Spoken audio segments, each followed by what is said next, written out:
Hello my dear friends, welcome to career well. कैसे हैं आप सभी? लाइट हम लोगों ने शुरू किया है फिजिक्स में। और लाइट एक ऐसा टॉपिक है जहां से क्वेश्चंस की भरमार होती है आपके एग्जाम्स में। तो लाइट पार्ट 3 आज हम डिस्कस करेंगे और इसमें हम रिफ्लेक्शन पे बेस्ड एक इंस्ट्रूमेंट का आज जिक्र करेंगे और वो इंस्ट्रूमेंट है आपका पेरिस्कोप, परिदर्शी। और ये परिदर्शी जो है वो किस प्रिंसिपल पे बेस्ड है, किस सिद्धांत पे आधारित है? तो वह है कि reflected light can be reflected again. परावर्तित किरण जो है वो पुनः परावर्तित हो सकती है। इस प्रिंसिपल पे आधारित है आपका क्या? पेरिस्कोप। तो एक बार सभी लोग लाइव आ जाएं और और बताएं कि हमारी आवाज और तस्वीर आप तक पहुंच रही है। तो आज के सेशन का हम करेंगे आगाज यानी शुभारंभ। So tell me, is everything okay? Am I audible and visible to all of you guys? Imrana हमारे साथ हैं, रम्मा हमारे साथ हैं, शुक्रिया आप सभी का। प्रथा विश्वास, पूर्वी। तो इस उम्मीद के साथ कि मैं आप तक पहुंच रहा हूं, हमारी आवाज और तस्वीर आप तक पहुंच रही है, आज के सेशन का करते हैं आगाज यानी शुभारंभ। पल्लवी भारती हमारे साथ जुड़ चुकी हैं, शुक्रिया सभी का जुड़ने का। तो हम लोग देखने वाले हैं एक यंत्र जिसका नाम है पेरिस्कोप, परिदर्शी। तो आज के सेशन में हम किसका जिक्र करने वाले हैं? एक बहुत ही इंपॉर्टेंट यंत्र का, जहां से क्वेश्चंस होते हैं। उस यंत्र का नाम है आपका पेरिस्कोप। क्या नाम है जी? पेरिस्कोप, परिदर्शी। पेरिस्कोप, जिसको हिंदी में क्या बोलते हैं? परिदर्शी कहते हैं। और यह इस यंत्र की सहायता से, इसकी बनावट काफी सरल होती है, सिंपल होती है। बच्चे अक्सर इसे अपने साइंस प्रोजेक्ट में बनाकर लाते हैं, लेकिन उतना ही इंपॉर्टेंट इंस्ट्रूमेंट है। देखिए, इस यंत्र की सहायता से आप उन चीजों को देख सकते हैं जो आपके लाइन ऑफ साइट में नहीं है, निगाहों के सामने नहीं है। जैसे उस दीवार के पीछे देखना है, आप नीचे जमीन के अंदर हैं, बंकर में बैठे हुए हैं और पृथ्वी की सतह पे क्या हलचल हो रही है उसे देखना है, तो हम इसका इस्तेमाल कर सकते हैं। किसका? पेरिस्कोप का। और पेरिस्कोप किस प्रिंसिपल पे आधारित है? कि reflected light can be reflected again. तो इस उम्मीद के साथ कि हम लोग पहुंच पा रहे हैं, मैं और मेरी तस्वीर आप तक जा रही है, हम आज के सेशन का आगाज करते हैं। तो स्टार्ट करिएगा, हेडिंग डाल लेते हैं पेरिस्कोप। हेडिंग डालते हैं हम लोग periscope, my dear friends. Periscope, Hindi में क्या कहेंगे? इसे परिदर्शी कहेंगे, परिदर्शी कहेंगे। यह क्या है? एक ऑप्टिकल इंस्ट्रूमेंट है। तो पहली बात तो यह है कि this is an optical instrument. यह एक प्रकाशिक यंत्र है।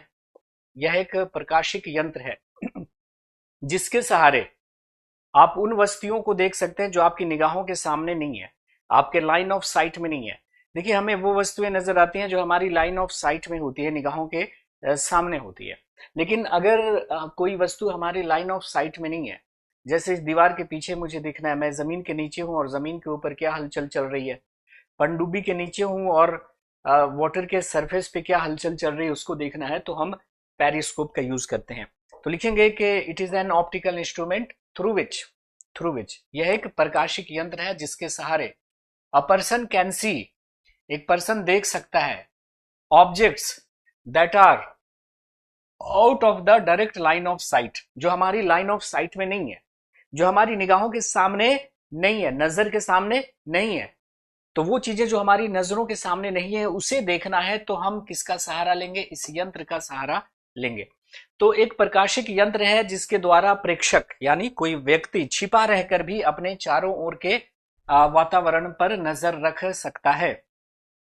अब यहां से देखिए, क्वेश्चन होता है कि भाई साहब, मतलब एक पेरिस्कोप बनाने में कितने समतल दर्पणों का इस्तेमाल किया जाता है, और पेरिस्कोप में समतल दर्पणों के बीच का कोण कितना होता है? तो पहले इसकी बनावट में आपको दिखा देता हूं, फिर ये इन क्वेश्चंस का जवाब आपको अपने आप मिल जाएगा। ठीक है, तो पहले आप ये डेफिनेशन लिखो।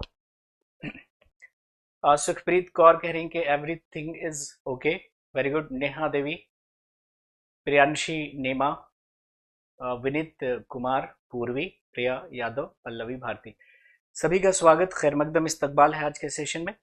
उम्मीद करता हूं कि आप लोग बहुत अच्छे होंगे और अपनी तैयारियों में मसरूफ होंगे और फिजिक्स की क्लास अटेंड कर रहे हैं आप लोग। और फिजिक्स में हम लोग पढ़ रहे हैं ऑप्टिक्स। ऑप्टिक्स में भी हम कौन सा चैप्टर पढ़ रहे हैं?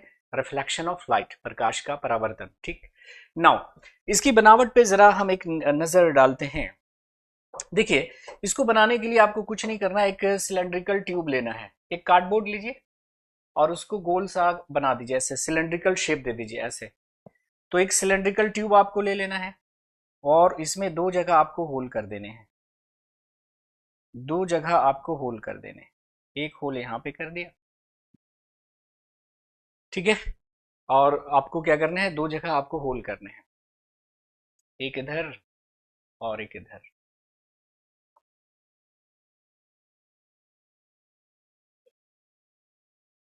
देखिएगा इसकी बनावट काफी सरल होती है, बच्चे बहुत ही इंटरेस्ट लेकर इसे बनाते हैं अपने साइंस के प्रोजेक्ट में और टीचर्स को दिखाने लाते हैं।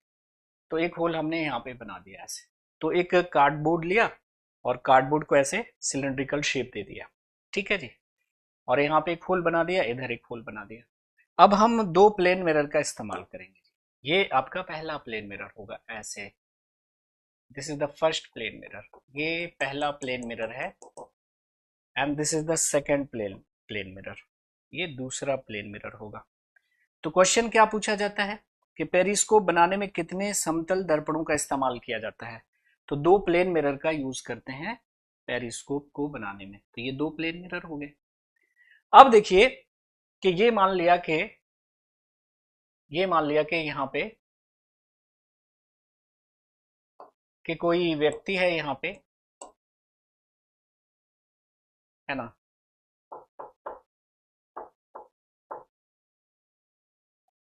ये मान लिया कि यहाँ पे कोई बैठा हुआ है या बैठी हुई है, ठीक है।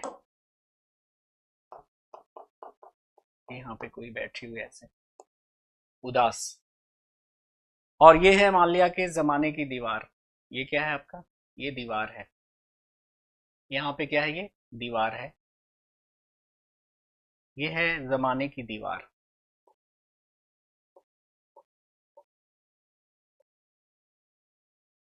तो ये दीवार है, ये दीवार है,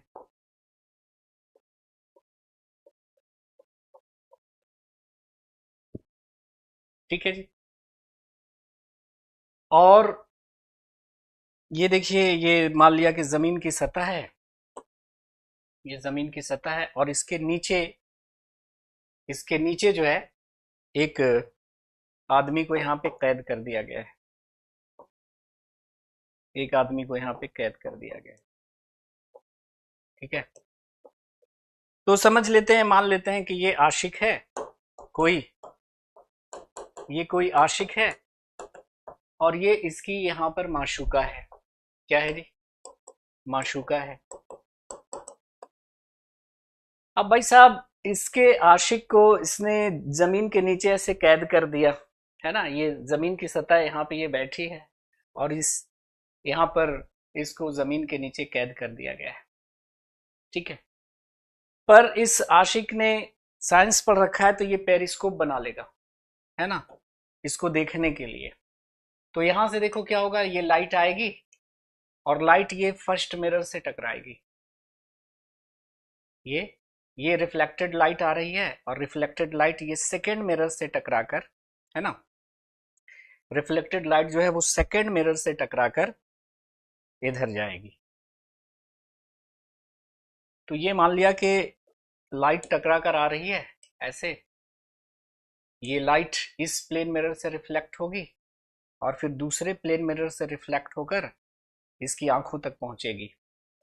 और ये जो आशिक जो जमीन के नीचे है बेचारा, है ना, जमीन के नीचे है, वो इसको देख पाएगा। क्या करेगा, देख पाएगा, ठीक है।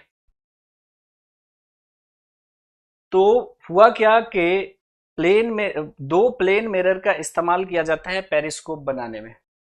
तो यहाँ पे ये उदास है, तो इसने क्या किया, एक पेरिस्कोप बनाया, इसका एक सिरा यहाँ कर दिया ऊपर और दूसरा सिरा अपने पास रखा। ये लाइट गई, टकराई, रिफ्लेक्ट हुई और रिफ्लेक्टेड लाइट दूसरी बार, है ना, फिर से टकराई, फिर से रिफ्लेक्ट हुई दूसरे प्लेन मिरर से और इसका इमेज यहाँ पे ये देख पाएगा, है ना। तो reflected light can be reflected again. इसी प्रिंसिपल पे आधारित है आपका क्या, periscope. Reflected light can be reflected again. परावर्तित किरण पुनः परावर्तित हो सकती है, पुनः परावर्तित हो सकती है। इसी प्रिंसिपल पे आधारित है आपका पेरिस्कोप। तो अगर क्वेश्चन पूछा जाए कि पेरिस्कोप को बनाने के लिए कितने प्लेन मिरर का इस्तेमाल किया जाता है, कितने प्लेन मिरर का इस्तेमाल किया जाता है, बताइए। शुक्रिया प्रियांशी नेमा, आपका बहुत बहुत।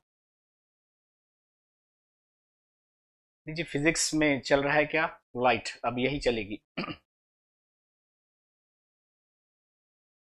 तो अगर पूछा जाए कि how many plane mirrors are used to make periscope, तो पेरिस्कोप को बनाने के लिए दो प्लेन मिरर का इस्तेमाल किया जाता है, दो समतल दर्पणों का इस्तेमाल किया जाता है, दो समतल दर्पणों का इस्तेमाल किया जाता है। अगर पूछा जाए कि पेरिस्कोप में दो समतल दर्पणों को एक दूसरे के कितने एंगल पे रखा जाता है, कितने एंगल पे रखा जाता है, तो बता दीजिए मुझे, बताइए। अगर पूछा जाए कि नंबर ऑफ प्लेन मिरर्स, कितने समतल दर्पणों का इस्तेमाल किया जाता है पेरिस्कोप को बनाने में, तो दो। An angle between two plane mirrors, दो समतल दर्पणों के बीच का कोण कितना होता है ना। तो पेरिस्कोप में दो समतल दर्पणों के बीच का जो कोण होता है वो कितना होता है, जरा आप लोग बता दीजिए। मैं आपके कमेंट्स को रिफ्रेश कर रहा हूं। दो समतल दर्पणों के बीच का कोण कितना होता है, ये जरा मुझे बताओ।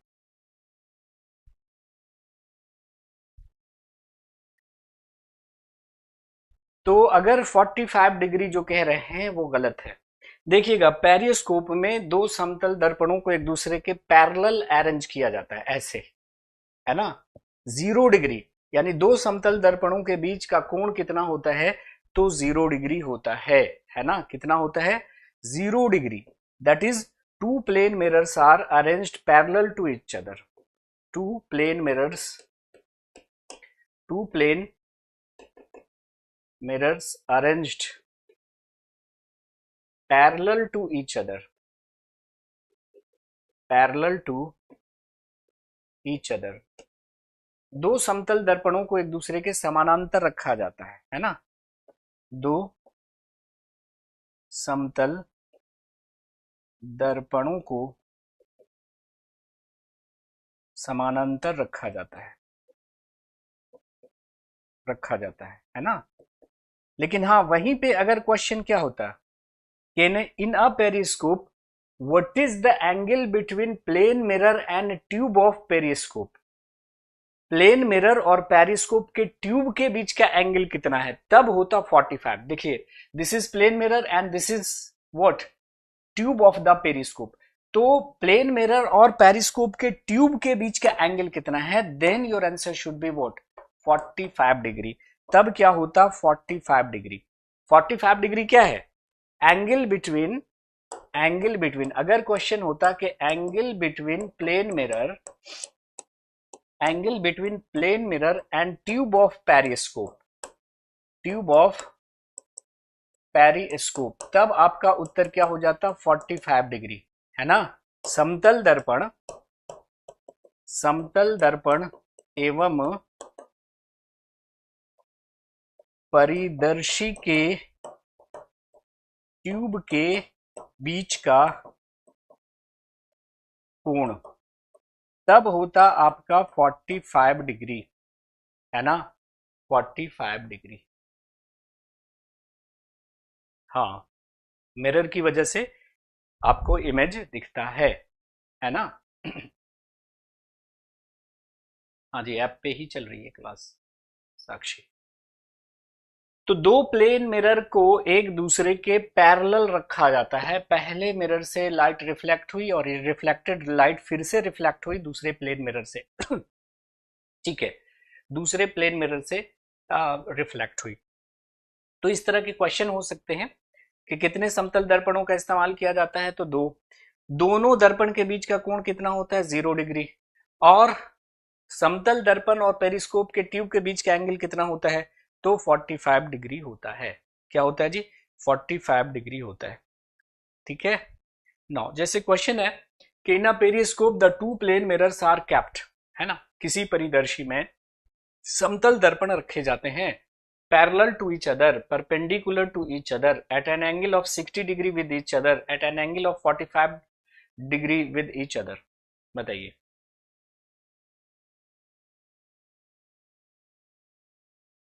ठीक है। तो प्लेन मिरर और ट्यूब के बीच का, जैसे ये पेरिस्कोप है ना, पेरिस्कोप में आपने पहला मिरर यहां पे लगाया और दूसरा मिरर आपने यहां पे लगाया, दूसरा मिरर आपने यहां पे लगाया, ऐसे। तो दोनों प्लेन मिरर एक दूसरे से क्या है, पैरेलल हैं, 0 डिग्री सी पे हैं। लेकिन ये पेरिस्कोप का ट्यूब हुआ और ये प्लेन मिरर हुआ, इसके बीच का एंगल कितना है, तो 45 डिग्री। ये प्लेन मिरर है और पेरिस्कोप का ट्यूब है, इसके बीच का एंगल कितना है, 45 डिग्री। तो अगर पूछा जाए कि दोनों प्लेन मिरर एक दूसरे से कैसे होते हैं, तो पैरेलल होते हैं, मतलब 0 डिग्री सी पे होते हैं, एक दूसरे के समानांतर होते हैं। आनी चाहिए बात समझ। हाँ, खत्म हो गया जी, जानवी। क्लियर है ना। इसका यूज कहां कहां पे करते हैं, एप्लीकेशंस ऑफ पेरिस्कोप। तो पहला तो है कि भाई ये ओवरहेड क्राउड को देखने के लिए, जैसे आप यहाँ पे हैं और छत के ऊपर से देखना चाह रहे हैं किसी चीज को, जमीन के नीचे आप बैठे हुए हैं बंकर में, जैसे हमारे सैनिक जमीन के नीचे बंकर में बैठे हुए हैं और पृथ्वी की सतह पे क्या हलचल चल रही है, दुश्मन किधर से आ रहा है, उसको देखने के लिए हम इसका इस्तेमाल करते हैं, है ना। तो इसके द्वारा प्रेक्षक जो है वो छुपा रहकर अपने चारों ओर के वातावरण पर नजर रख सकता है। It is used by the soldier sitting in the bunker. ये जो हमारे सोल्जर्स होते हैं जो बंकर में नीचे रहकर भी दुश्मनों पर नजर रख सकते हैं। ये देखिए, ये बंकर के नीचे बैठे हुए हैं और ये पेरिस्कोप का एक सिरा अपने पास रखा है, दूसरा सिरा पृथ्वी की सतह पे डाल दिया, तो जमीन पर क्या हलचल हो रही है चल आप देख सकते हैं। ये आप समुद्र समुद्र में हैं और समुद्र के नीचे पनडुब्बी के अंदर आप हैं, है ना। समुद्र के नीचे ये पनडुब्बी है और पनडुब्बी के नीचे, पनडुब्बी में रहकर समुद्र की पानी की सतह पे कौन सा जहाज आ रहा है दुश्मन का, वो आपको देखना है, तो आप इसका इस्तेमाल कर सकते हैं। ठीक है। तो आप क्या करेंगे, एक सिरा यहाँ पे रखेंगे अपने पास और दूसरा सिरा पानी की सतह पे ऐसे निकाल देंगे, है ना। तो यहां से लाइट आएगी और आप ये देख सकते हैं। तो इसके द्वारा जो है वो बंकर में आप छिपे रहकर जमीन पर होने वाले हलचल को आप देख सकते हैं, पनडुब्बी में आप नीचे रहकर, है ना, पृथ्वी की सॉरी जल की सतह पे क्या क्या घटनाएं चल रही हैं वो आप देख सकते हैं। इन सबको जरा नोट कर लो आप। हाँ, सब होगा, फिर बाई क्विज वगैरह भी करेंगे। पहले कोर्स कंप्लीट कर लेते हैं, तब पढ़ने में मजा आएगा। नहीं जी, अगस्त में नहीं होगा।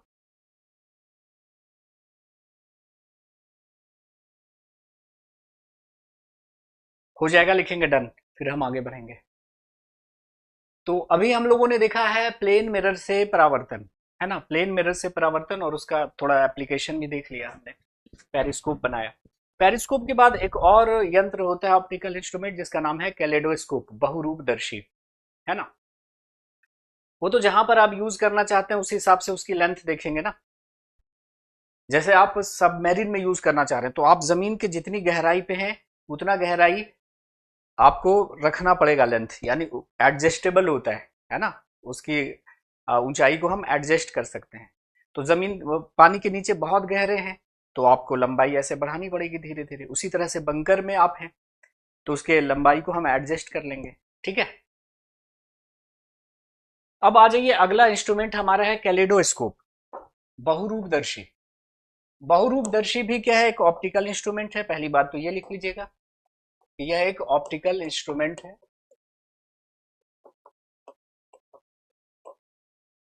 यह एक प्रकाशिक यंत्र है और इसको बनाने के लिए कितने प्लेन मिरर यूज किए जाते हैं, तो 3। कितने समतल दर्पणों का इस्तेमाल किया जाता है, तो 3। और यहां पर एंगल कितना होता है, तीनों समतल दर्पणों को कितने डिग्री के कोण पर झुका कर रखा जाता है, तो 60 डिग्री पर। बस इतना ही याद रखना है ना। क्या याद रखना है, कि भाई 3 समतल दर्पणों का इस्तेमाल किया जाता है और तीनों के बीच का कोण कितना होता है, 60 डिग्री। और इसका इस्तेमाल आर्टिस्ट या डिजाइनर, इसका इस्तेमाल आर्टिस्ट या डिजाइनर, है ना, कलाकार या डिजाइनर जो है वो करते हैं इस तौर पे, नए नए डिजाइन का की खोज करने के लिए, है ना, न्यू डिजाइन का आइडिया लेने के लिए, न्यू डिजाइन का आइडिया प्राप्त करने के लिए इसका इस्तेमाल करते हैं। देखिए, इसको बनाने के लिए हम क्या करेंगे कि 3 प्लेन मिरर लेंगे। क्या लेंगे? 3 प्लेन मिरर लेंगे और तीनों को एक दूसरे के 60 डिग्री पर चिपका देंगे, है ना, इक्विलैटरल ट्रायंगल के फॉर्म में उसको चिपका देंगे। हमने क्या लिया है, देखो 3 प्लेन मिरर लिया और तीनों प्लेन मिरर को हमने क्या कर दिया है, चिपका दिया है। कितने एंगल पे? 60 डिग्री के एंगल पे हमने क्या कर दिया, चिपका दिया। ठीक है, ये पहला प्लेन मिरर, दूसरा प्लेन मिरर, तीसरा प्लेन मिरर, तीनों को 60 डिग्री के एंगल पर चिपका दिया। अब एक कार्डबोर्ड लिया और उसका सिलेंड्रिकल शेप दे दिया ऐसे, और उसके एक सिरा पे हमने क्या कर दिया, होल कर दिया, और इसके नीचे ढेर सारे कलर्ड ग्लासेस रख दिए, अलग अलग कलर के, लाल पीला हरा नीला, कांच के छोटे छोटे टुकड़े रख दिए। और ये जो आपने तीनों प्लेन मिरर को 60 डिग्री के एंगल पे चिपकाया है इसमें डाल दिया। अब आप क्या करेंगे, ऊपर से जब भी देखेंगे इसको घुमाकर, तो हर बार आपको एक नया पैटर्न, एक नया डिजाइन मिलेगा। तो जब भी इसको घुमा घुमा कर देखेंगे ना, तो ये जो पत्थर है उसकी पोजीशन चेंज होगी, कलर पैटर्न चेंज होगा और एक नया डिजाइन आपको दिखेगा। तो इसका इस्तेमाल आर्टिस्ट या डिजाइनर जो है वो नए नए पैटर्न का आइडिया लेने के लिए करते हैं, या बच्चे इसको खिलौने के तौर पे यूज करते हैं, है ना। इसको भी बच्चे साइंस के प्रोजेक्ट में बनाकर बड़ी खुशी से लाते हैं। ठीक है, तो इसको बनाने के लिए बस आप क्या करिएगा कि याद कर लीजिएगा कि इसको बनाने के लिए 3 प्लेन मिरर का इस्तेमाल किया जाता है, 3 समतल दर्पण का इस्तेमाल किया जाता है, और इनके बीच का जो एंगल होगा वो 60 डिग्री होगा। इनके बीच के जो कोण होंगे वो 60 डिग्री वाले होंगे। ठीक है, रियल कैसे दिखेगी, टकरा कर आ रही है ना, तो मिरर वाली इमेज आपको दिखेगी। ठीक है प्रियांशी, तो देखो, इसको बनाने के लिए बहुरूपदर्शी एक ऑप्टिकल उपकरण है, एक प्रकाशिक यंत्र है जिसका उपयोग दर्पण और रंगीन कांच के सेट की सहायता से किया जाता है। बहुरूपदर्शी में 3 समतल दर्पण 60 डिग्री के कोण पर रखे होते हैं। 3 समतल दर्पण और उनके बीच का कोण कितना होता है, 60 डिग्री होता है। 9, यह मनोरंजक मूल्य के अलावा बहुरूप दर्शक के तौर पे इस्तेमाल किया जाता है। तो इसका इस्तेमाल जो है वो आर्टिस्ट डिजाइनर करते हैं, किसके तौर पे, नए नए पैटर्न का आइडिया प्राप्त करने के लिए करते हैं, या बच्चे इसे खिलौने के तौर पे भी इस्तेमाल करते हैं। इसको नोट कर लीजिएगा, हो जाएगा, लिखेंगे डन, हम आगे बढ़ेंगे। हाँ, PYQ सेट कराएंगे।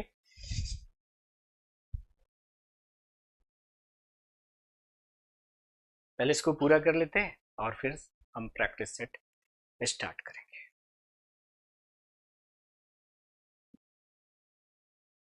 तो उससे ज्यादा आपको क्लियर होगा, है ना, प्रैक्टिस करने से। जो हमने थ्योरी पढ़ी है वो आपको पता चलेगा कि हमने जो काम की थ्योरी पढ़ी है कि नहीं पढ़ी है, कैसे हमारे क्वेश्चन बनेंगे कि नहीं बनेंगे।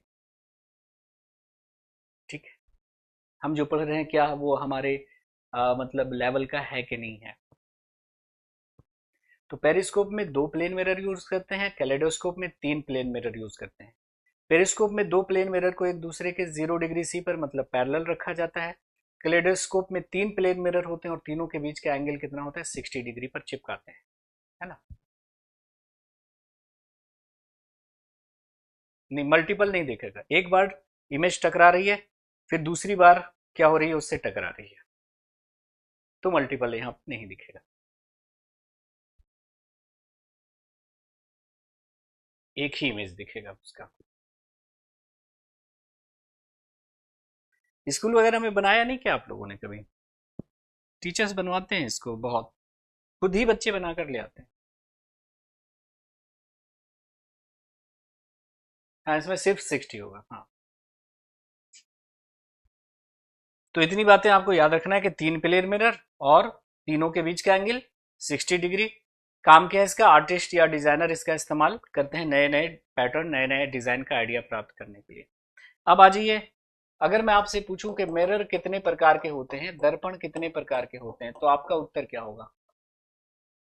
मिरर कितने प्रकार के होते हैं बताइए। अगर मैं आपसे सवाल करूं कि मिरर कितने प्रकार के होते हैं, तो उत्तर क्या होगा बताइए।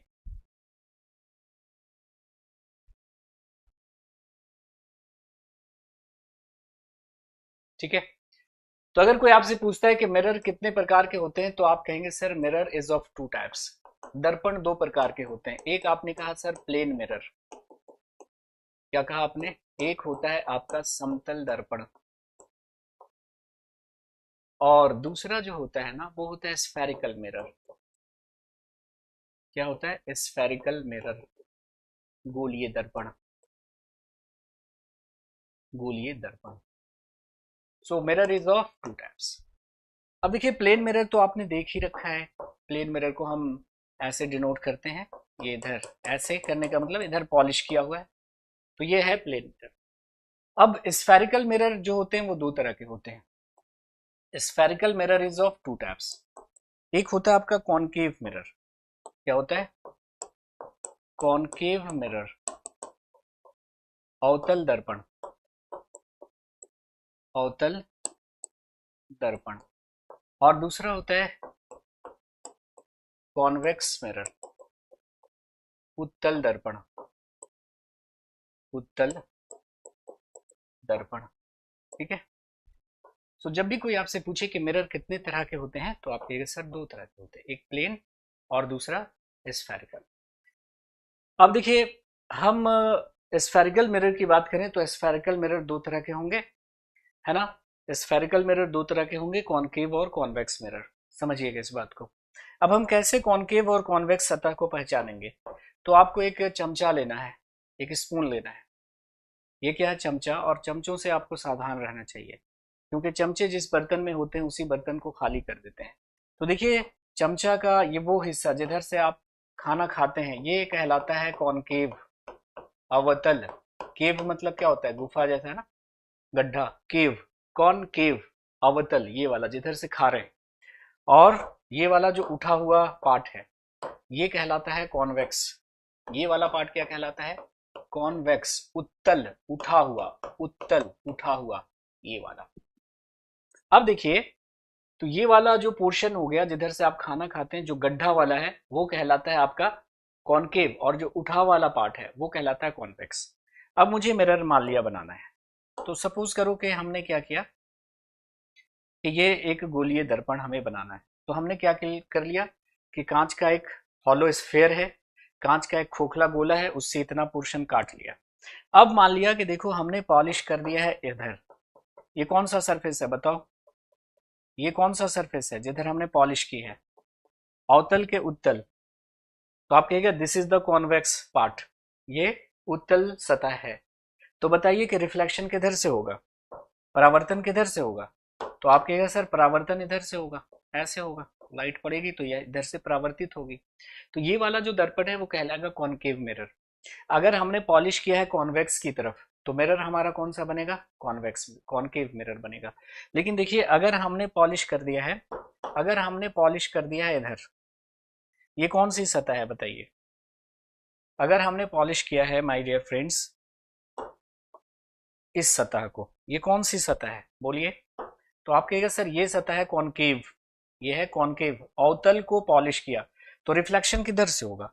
तो आप कहेंगे सर रिफ्लेक्शन जो है वो इधर से होगा। ये कौन सी सतह है बताइए? उठा हुआ है ना, तो ये उत्तल कहलाएगा, कॉन्वेक्स। तो ये जो हमारा मिरर बनेगा ये बनेगा कॉन्वेक्स मिरर। तो ये हो गया हमारा प्लेन, ये वाला जो मिरर हो गया हमारा concave, and this is your convex. तो ये समतल दर्पण हो गया, ऐसे डिनोट करेंगे। ये अवतल दर्पण हो गया और ये उत्तल दर्पण हो गया। आप जानते हैं कि ये जो कॉन्वेक्स मिरर है ना, उसे कहते हैं, कॉन्वेक्स मिरर को हम लोग कहते हैं गाइस, कॉन्वेक्स मिरर को हम लोग कहते हैं, कॉनकेव मिरर को हम लोग कहते हैं कन्वर्जिंग मिरर, अभिसारी दर्पण। क्या बोलते हैं? अभिसारी दर्पण। और कॉन्वेक्स मिरर को क्या कहते हैं? डाइवर्जिंग, डाइवर्जिंग मिरर, अपसारी दर्पण, अपसारी दर्पण। ठीक है जी। क्यों कहते हैं? कॉनकेव को कन्वर्जिंग क्यों कहते हैं, कॉन्वेक्स को डाइवर्जिंग मिरर हम क्यों कहते हैं, इस बात पे जरा गौर फरमाइएगा। तो हमने कहा कि पढ़ना है हमें क्या, रिफ्लेक्शन थ्रू प्लेन मिरर, गोलीय दर्पण से परावर्तन। और गोलीय दर्पण आप जानते हैं कि दो प्रकार के होते हैं, गोलीय दर्पण दो प्रकार के होते हैं, अवतल दर्पण जिसको अभिसारी दर्पण भी कहते हैं, और उत्तल दर्पण जिसको अपसारी दर्पण भी कहते हैं, है ना।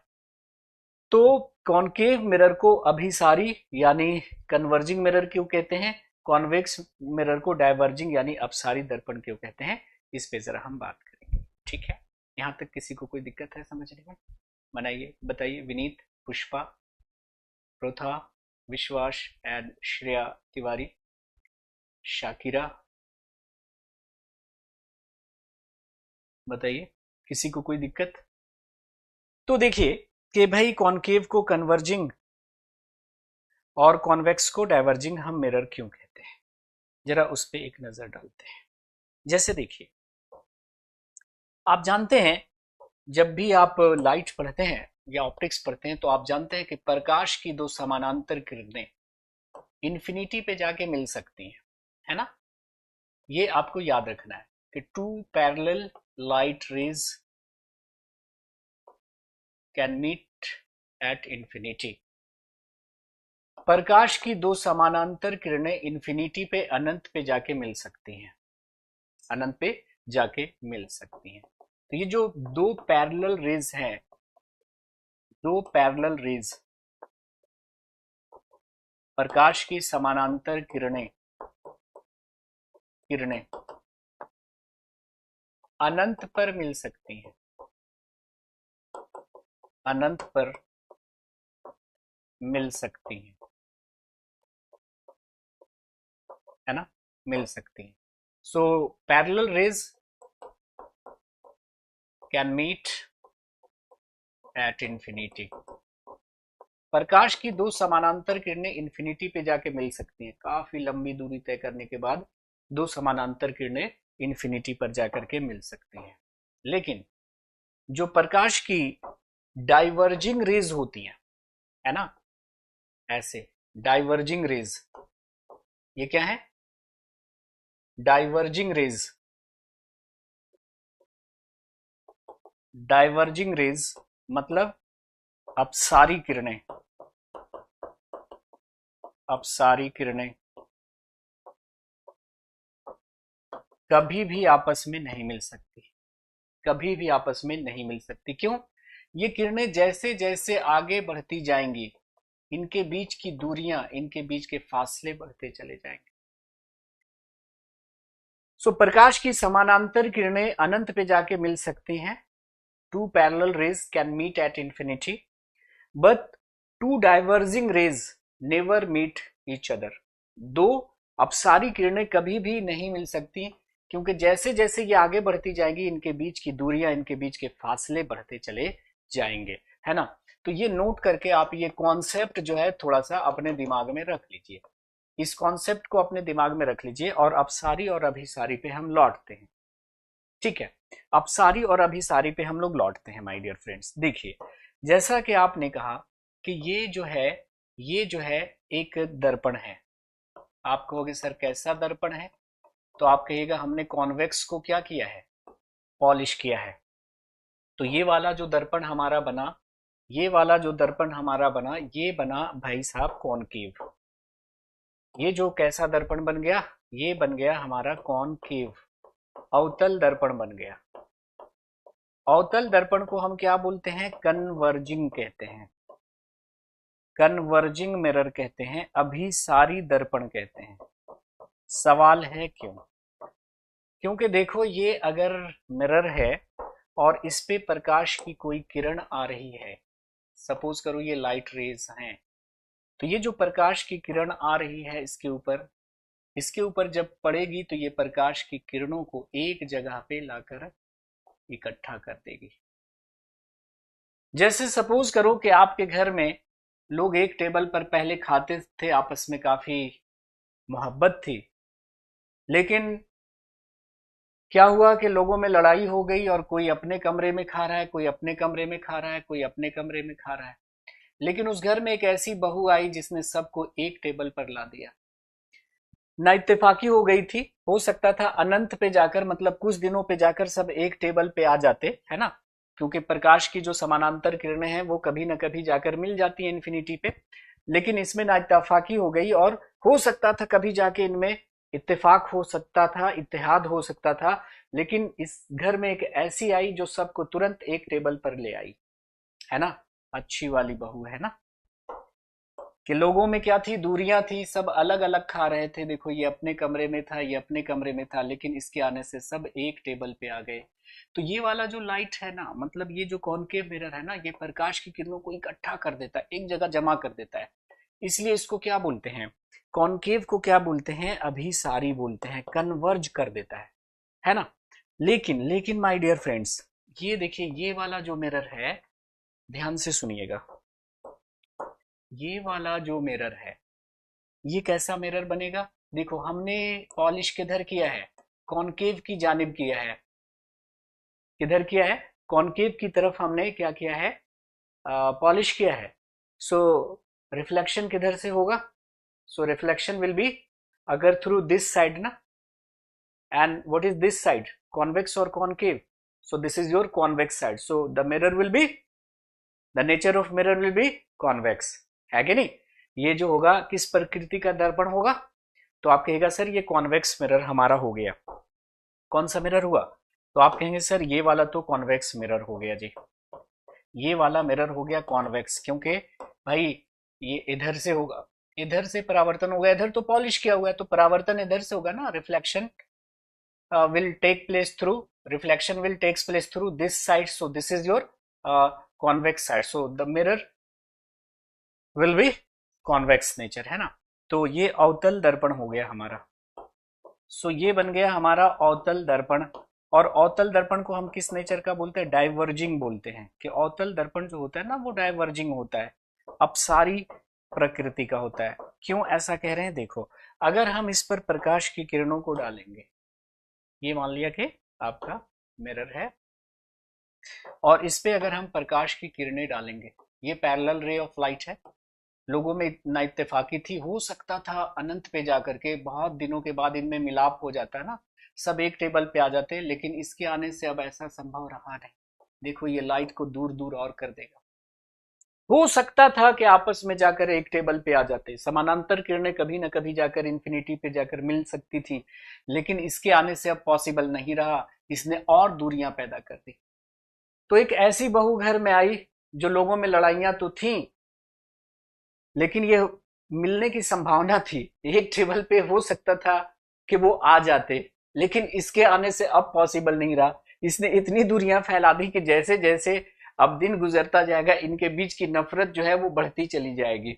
तो ये क्या है, डाइवर्ज कर दिया, और अब ये कभी मिल ही नहीं सकते, इतनी नफरत भर दी इनके दिलों में, है ना। तो हमें किस नेचर का होना चाहिए कि दो लोगों में अगर लड़ाई झगड़ा है तो उनमें सुलह कराने की हमारी कोशिश होनी चाहिए। कुछ लोग ऐसे होते हैं जो सुलह करवा देते हैं, और कुछ लोग और आग लगा देते हैं, है ना, कुछ लोग इस नेचर के होते हैं। तो कॉनकेव जो होता है वो कन्वर्जिंग नेचर का होता है, और कॉन्वेक्स डाइवर्जिंग नेचर का होता है कि नहीं। बात आ रही समझ में, चलिए। तो हम देख चुके कि भाई कॉनकेव को कन्वर्जिंग क्यों कहते हैं और कॉन्वेक्स को डाइवर्जिंग क्यों कहते हैं, समझ में आ गया ना। चलिए, तो ये बात तो क्लियर हो गई। नाउ अब देखिएगा कि हम क्या करते हैं कि जब मिरर पढ़ते हैं माय डियर फ्रेंड्स, तो वहां पे हम कुछ टर्म्स यूज करते हैं, जैसे पोल क्या होता है, दर्पण का ध्रुव, सेंटर ऑफ कर्वेचर क्या होता है, मतलब वक्रता केंद्र क्या होता है, रेडियस ऑफ कर्वेचर क्या होता है, प्रिंसिपल एक्सिस क्या होता है, फोकस क्या होता है, फोकल लेंथ क्या होता है। तो ये जो टर्म्स हैं इन पर हम एक नजर डालते हैं। सबसे पहला जो टर्म है माय डियर फ्रेंड वो है आपका पोल। पोल को हिंदी में कहते हैं ध्रुव। ये पोल क्या होता है, दर्पण का जो केंद्र होता है ना उसी को पोल कहते हैं। जैसे ये मान लिया कि दर्पण है, कैसा दर्पण हुआ बताइए, tell me the nature of this mirror. So you will say कि this is a concave mirror, this is a concave mirror. और ये जो मिरर का ये जो सेंटर पार्ट होगा ना ये कहलाएगा पोल, और पी को हम पोल को पी से डिनोट करते हैं। उसी प्रकार अगर हम बात करें कि ये कैसा मिरर है, तो आप कहेंगे sir this is a convex mirror, और इसका जो सेंटर पार्ट होगा ना वो पोल कहलाएगा। ओके, सो दर्पण के केंद्र को हम क्या कहते हैं, पोल कहते हैं, है ना। Centre part of the mirror is known as what, it's pole. Okay, दूसरा देखिए है प्रिंसिपल एक्सिस, मुख्य अक्ष। प्रिंसिपल एक्सिस क्या होता है देखिएगा, ये मान लिया कि कोई कॉनकेव मिरर है, दिस इज योर अवतल दर्पण, and this is your उत्तल दर्पण, this is the convex mirror, and this is the pole, ये क्या है, pole of convex mirror, and this is the pole of concave mirror. अब देखिए, किसी भी दर्पण के पोल से गुजरने वाली जो हॉरिजॉन्टल लाइन होगी, है ना, दर्पण के ध्रुव से गुजरने वाली जो क्षैतिज रेखा होगी ना, इसी को हम प्रिंसिपल एक्सिस कहेंगे, प्रिंसिपल एक्सिस कहेंगे। तो किसी भी दर्पण के ध्रुव से गुजरने वाली जो क्षैतिज रेखा है, ट्रांसवर्स लाइन है, this is your principal axis, principal axis, ठीक है। तो दर्पण के ध्रुव से गुजरने वाली क्षैतिज रेखा को, हॉरिजॉन्टल लाइन को हम क्या बोलेंगे, प्रिंसिपल एक्सिस बोलेंगे। नाउ एक और वर्ड होता है अपर्चर ऑफ द मिरर, दर्पण का विवर, ये क्या होता है इसको जरा समझिएगा, इसको जरा समझिए, है ना। जैसे सपोज करें आपके ये कॉन्वेक्स मिरर है, क्या है, सपोज करें this is a convex mirror. क्यों हमने कॉनकेव की साइड पॉलिश किया, इधर पॉलिश कर दिया, this is your concave side, तो मिरर कैसा बनेगा, कॉन्वेक्स मिरर बनेगा। अब देखिए यहां पर हम एक टॉर्च की लाइट डालें, तो देखिए लाइट जो है वो ऐसे पड़ेगी, तो दर्पण का वह भाग जहां से सच में प्रकाश का परावर्तन होता है ना, पीछे तो लाइट जाएगी नहीं, इधर लाइट जाएगी नहीं, है ना। ये इस तरह से मिरर आपने बना रखा है, कॉनकेव मिरर। तो दर्पण के जितने भाग से सच में प्रकाश का परावर्तन होता है, दर्पण के जितने भाग से सच में प्रकाश का परावर्तन होता है, उसको हम अपर्चर कहते हैं, है ना, अपर्चर कहते हैं। तो लाइट हम डालेंगे तो इतना ही पार्ट जो सामने बिल्कुल पड़ रहा है, दर्पण के सामने बिल्कुल पड़ रहा है ना, उसी से लाइट का रिफ्लेक्शन होगा। So the part of the mirror through which reflection of light actually takes place is known as what, aperture of the mirror। दर्पण के जितने भाग से प्रकाश का परावर्तन होता है उसे हम अपर्चर कहते हैं। नोट करिए इन चीजों को। प्रियंका, शाकिरा, रम्मा, आयुषी, साक्षी, जितने लोग लाइव हैं,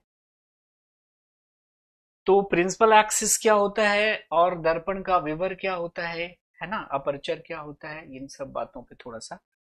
नेक्स्ट होगा हमारा सेंटर ऑफ कर्वेचर, है ना, वक्रता केंद्र, ये क्या होता है, इस पे जरा हम एक निगाह डालें।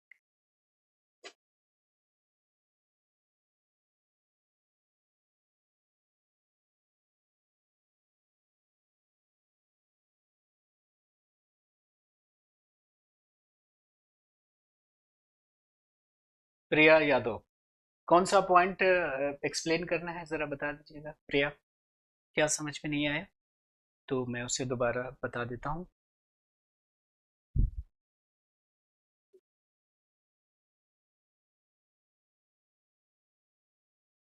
अपर्चर का मतलब ये हुआ ना, जैसे मान लिया कि देखो ये आपका क्या है, ये मान लिया कि आपका ये कॉनकेव मिरर है, सॉरी कॉन्वेक्स मिरर है। ये कैसा मिरर है बोलो, कॉनकेव के कॉन्वेक्स। आप कहोगे सर कॉनकेव कॉन्वेक्स है, कॉनकेव की तरफ तो आपने क्या किया है, पॉलिश किया है। तो अगर इस पे हम लाइट डालते हैं तो ये लाइट पीछे की तरफ थोड़ी ना जाएगा, जितना सामने है उतना ही पे तो पड़ेगा लाइट, ये पीछे ये भी दर्पण है, पीछे तो जाएगा नहीं। तो दर्पण का वह भाग जिस भाग से सच में प्रकाश का क्या हो रहा होता है, परावर्तन हो रहा होता है, दर्पण के उस भाग को हम लोग क्या कहते हैं, अपर्चर कहते हैं। क्या कहेंगे, अपर्चर कहेंगे, ठीक है जी। ये मान लिया कि कॉनकेव मिरर है, आप देखो लाइट जलाओगे तो इतने पार्ट से ही होगा ना रिफ्लेक्शन, पीछे लाइट जाएगी क्या? तो ये मान लिया कि पूरा का पूरा कॉन्वेक्स मिरर है, ये सब के सब कॉन्वेक्स मिरर है। इस पे आप लाइट डालोगे तो ये जो लाइट है जितने सतह पे पड़ रही होगी, है ना, देखिए ये लाइट जितने सतह पे पड़ रही होगी तो दर्पण के जितने भाग से क्या हो रहा है, प्रकाश का परावर्तन हो रहा है। पीछे तो लाइट जाएगी नहीं, पीछे लाइट जाएगी नहीं, तो दर्पण के जितने भाग से सच में प्रकाश का परावर्तन होगा उसे हम दर्पण का क्या कहते हैं, विवर कहते हैं, अपर्चर कहते हैं। उसी को यहाँ पे लिखा हुआ है कि दर्पण का वह हिस्सा जिससे प्रकाश का परावर्तन होता है, ये पीछे प्रकाश नहीं जाएगा, ठीक है।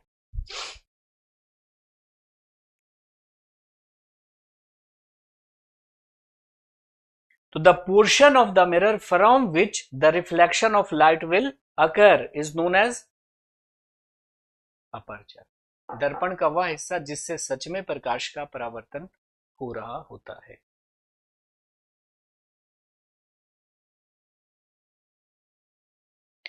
अब आ जाइए एक और बहुत ही इंपॉर्टेंट पॉइंट जिसको हम कहते हैं सेंटर ऑफ कर्वेचर, वक्रता केंद्र।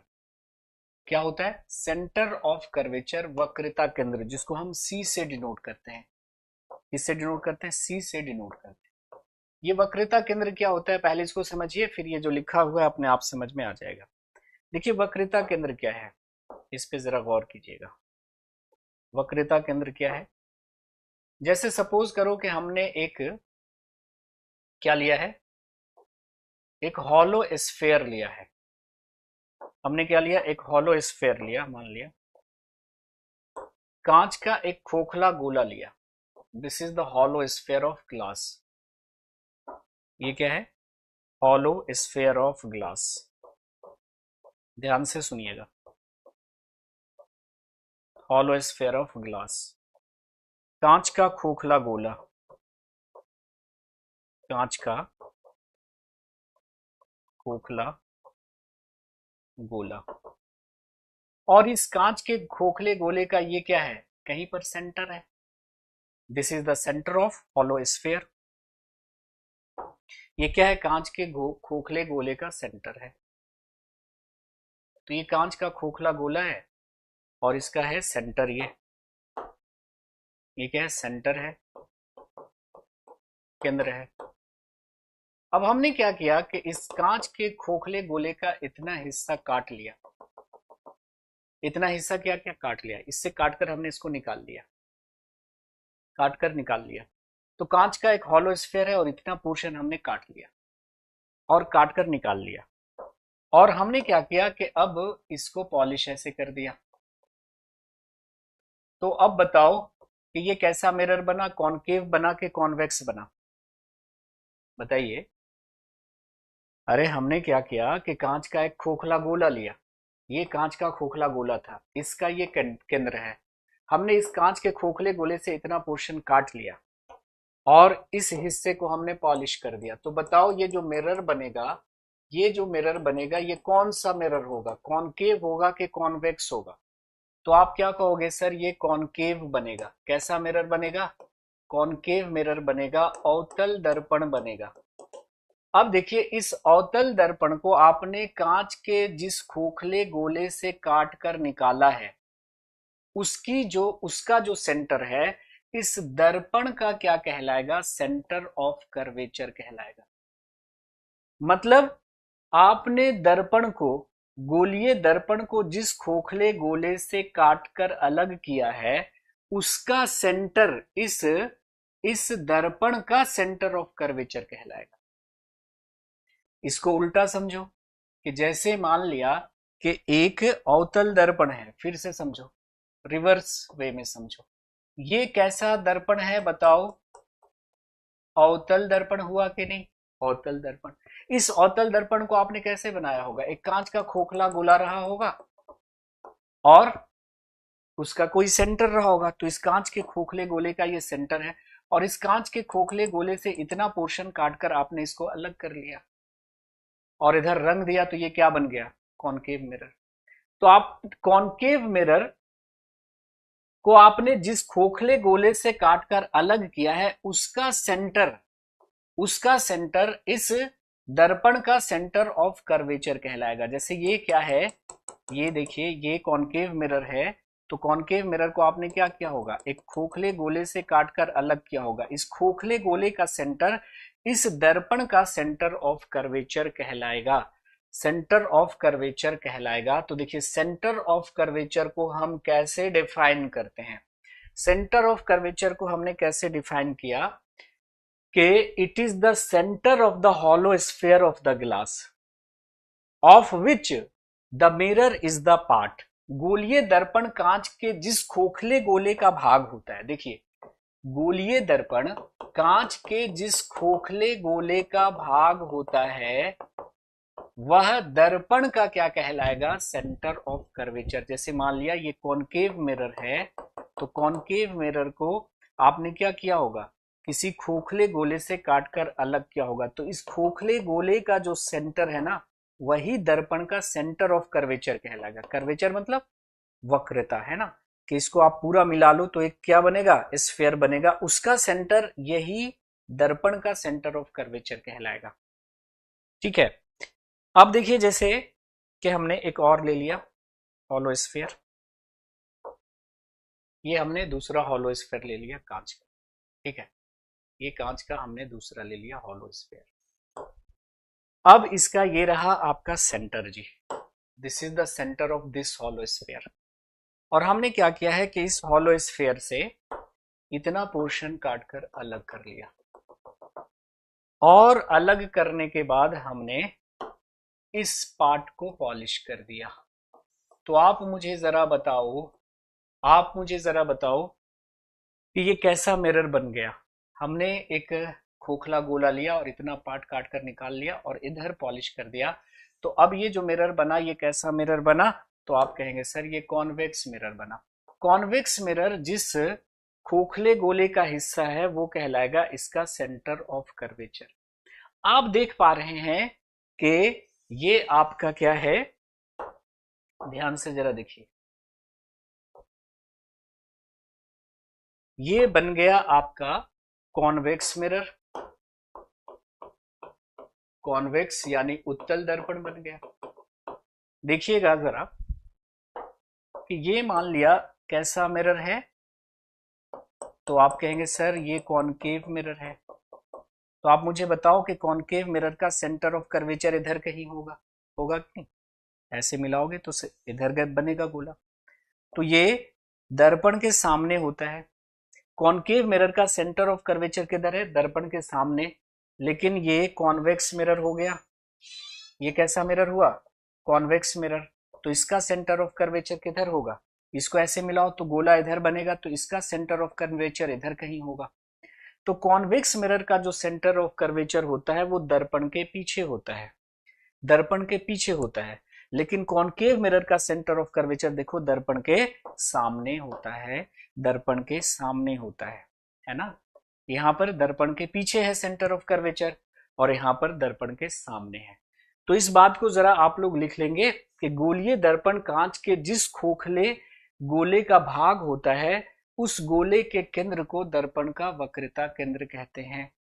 अवतल दर्पण का जो वक्रता केंद्र होता है वो दर्पण के सामने होता है। ठीक है जी, अवतल दर्पण का जो वक्रता केंद्र होता है, ये देखिए ये अवतल दर्पण है।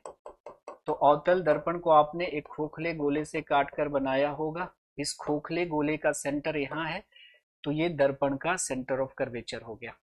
तो दर्पण का सेंटर, अवतल दर्पण का सेंटर ऑफ कर्वेचर देखो दर्पण के सामने हो गया, हुआ कि नहीं, दर्पण के सामने हो गया।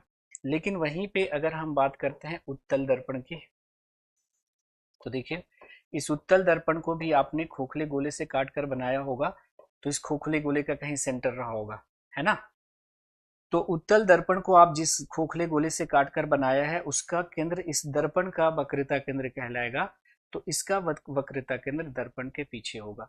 तो अवतल उत्तल का वक्रता केंद्र दर्पण के पीछे होता है, अवतल का दर्पण के सामने होता है।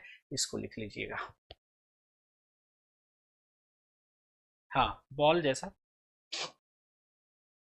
स्फेयर का मतलब स्फेयर, ये स्फेरिकल, ये पूरा ऐसे है। अब इसको बोर्ड पे बनाएंगे तो ऐसे ही बनाएंगे ना, जैसे मेट्रो पे देखा है, तो मेट्रो पे ऐसे लगा रहता है ना पूरा दर्पण, इस तरह से। ये तो डायग्राम में ऐसा दिख रहा है ना। तो उत्तल दर्पण का वक्रता केंद्र दर्पण के पीछे होता है, अवतल दर्पण का वक्रता केंद्र दर्पण के सामने होता है। दिख रहा होगा डायग्राम में।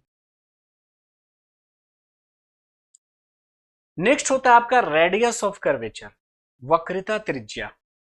रेडियस ऑफ कर्वेचर, वक्रता त्रिज्या क्या होती है? वक्रता त्रिज्या क्या होती है? देखिए, अभी अभी आपने कहा कि ये देखिए, ये कोई अवतल दर्पण है। तो अवतल दर्पण को आपने क्या किया है, एक गोले से काटकर बनाया होगा, तो ये इसका वक्रता केंद्र हो गया और इसका पोल हो गया।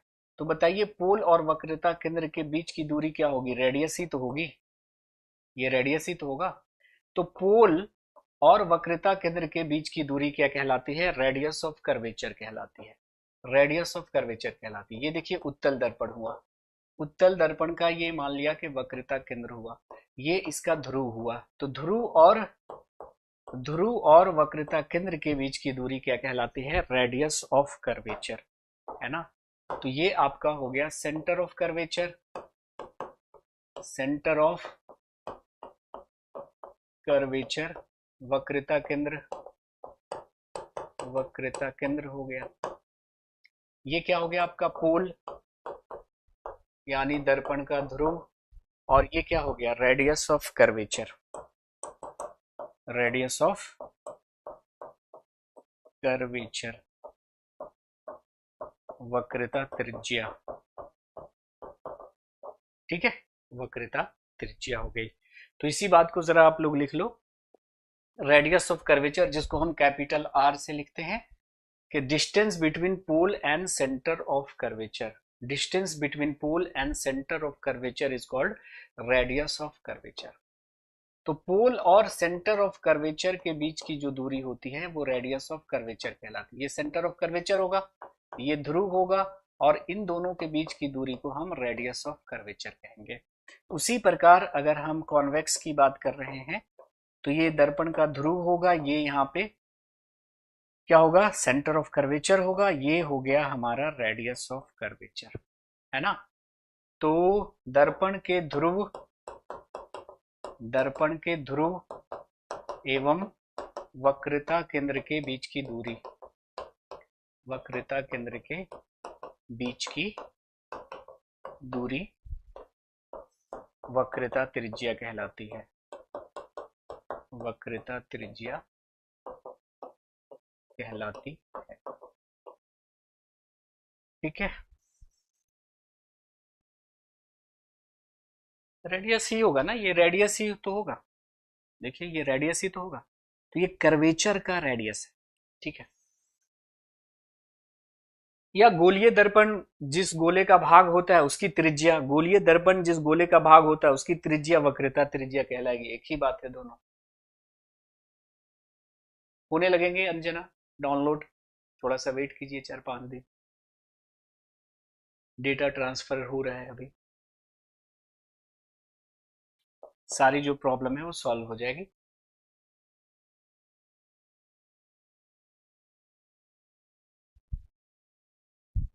हाँ, कहीं से भी क्वेश्चन बना देता है आपके सीटेट में ना, इसलिए इन पॉइंट्स को भी हम क्या कर रहे हैं, बड़े ही मतलब कॉन्सेप्ट से बता रहे हैं आपको, अदरवाइज हम सीधा लिख लिख के निकल लेते हैं। ठीक है, एक होता है प्रिंसिपल फोकस। ठीक है, तो ये जब समझ में आएगा ना तो बात समझ में आएगी, है ना। ये देखिए दर्पण, अवतल दर्पण है, ये दर्पण का ध्रुव है, ये वक्रता केंद्र है, तो इन दोनों के बीच की दूरी रेडियस ऑफ कर्वेचर कहलाएगी। ये देखिए रेडियस ऑफ कर्वेचर कहलाएगी।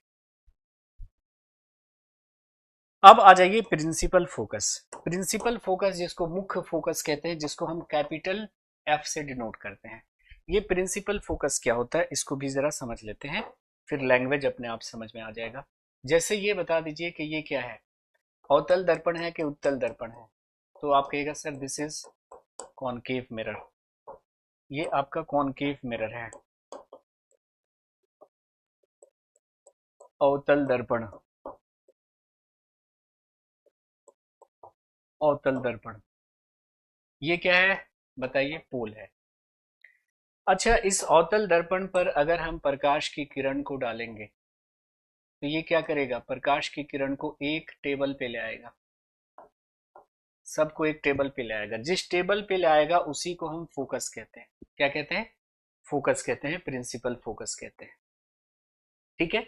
अच्छा, रही बात आपकी किसकी, उत्तल की। So this is your convex mirror and this is the pole and this is the principal axis.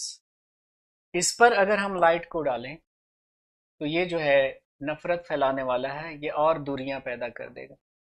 Parallel जा रही थी लेकिन अब ये कभी भी आपस में मिल नहीं सकते, क्योंकि डाइवर्जिंग रेज जैसे जैसे आगे बढ़ती जाएगी, डाइवर्जिंग रेज जैसे जैसे आगे बढ़ती जाएगी, इनके बीच की दूरियां, इनके बीच के फासले बढ़ते चले जाएंगे। तो डाइवर्जिंग रेज जो है वो कभी नहीं मिलती, अब सारी किरणें कभी नहीं मिलती, तो इसको हम पीछे ले जाते हैं ऐसे। तो जहां पर ये मिलती हुई महसूस होगी उसको हम फोकस कहेंगे। क्या कहेंगे? फोकस कहेंगे। ठीक है। तो यहाँ पे इसके आ जाने से अब ये कभी वास्तविक में मिल नहीं सकते, ये बस कल्पना मात्र कर सकते हैं कि काश हम एक टेबल पे आ जाते, है ना। वो पीछे जाकर सोचेंगे कि हम लोग कभी एक टेबल पे खाते थे, लेकिन इसके आने से अब वो मुमकिन नहीं रहा। तो ये पीछे जाकर जहां पर ये मिलता हुआ महसूस होगा ना, उसको हम फोकस कहेंगे। तो देखो, प्रिंसिपल फोकस को हम कैसे डिफाइन करते हैं कि it is a point on the principal axis. मुख्य अक्ष पर वह बिंदु है जहां पर प्रकाश की किरणें गोलीय दर्पण से परावर्तन के बाद सच में मिलती हैं या मिलती हुई महसूस होती हैं। तो गोलीय दर्पण से परावर्तन के बाद प्रकाश की किरणें जहां पर सच में मिलती हैं या मिलती हुई महसूस होती हैं, उस बिंदु को प्रिंसिपल फोकस कहेंगे। सच में मिलेगी किस केस में? कॉनकेव के केस में। मिलती हुई प्रतीत होगी किस केस में? किस केस में? उत्तल के केस में।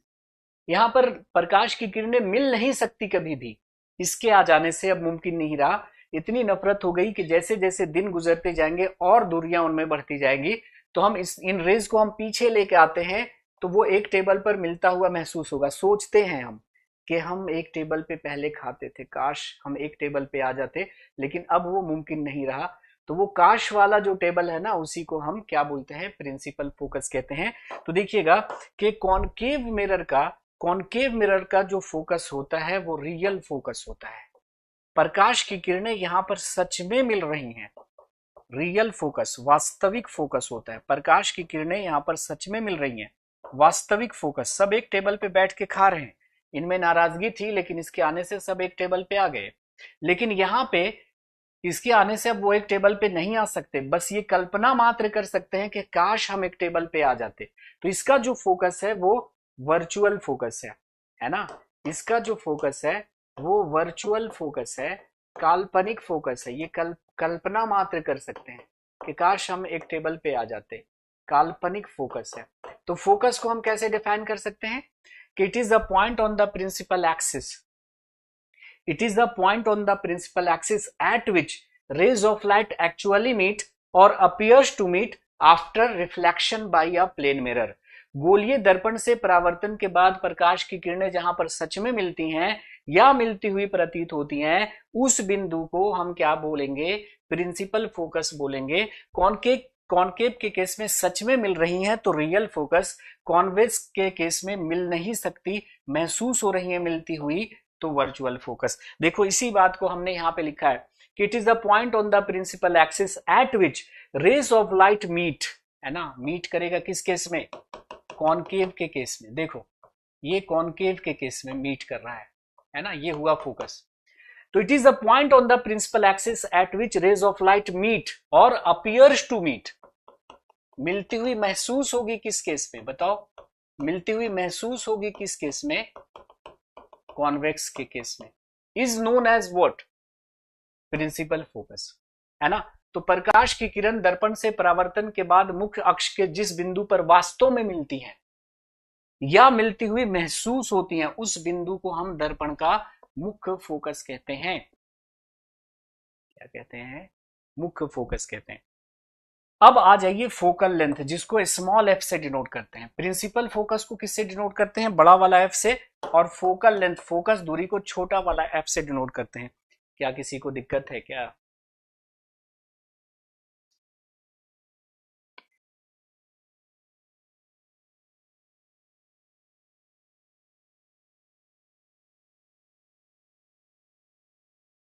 बताइए, फोकल लेंथ बताइए। फोकल लेंथ क्या होगा? फोकल लेंथ क्या होगा कि पोल और फोकल लेंथ के बीच की, फोकस प्रिंसिपल फोकस के बीच की दूरी, ये वाला जो दूरी है, ये दूरी, दूरी देखो, ये कहलाएगा फोकल लेंथ। फोकस और पोल के बीच की दूरी, फोकस और पोल के बीच की दूरी फोकल लेंथ कहलाएगा। क्या कहलाएगा?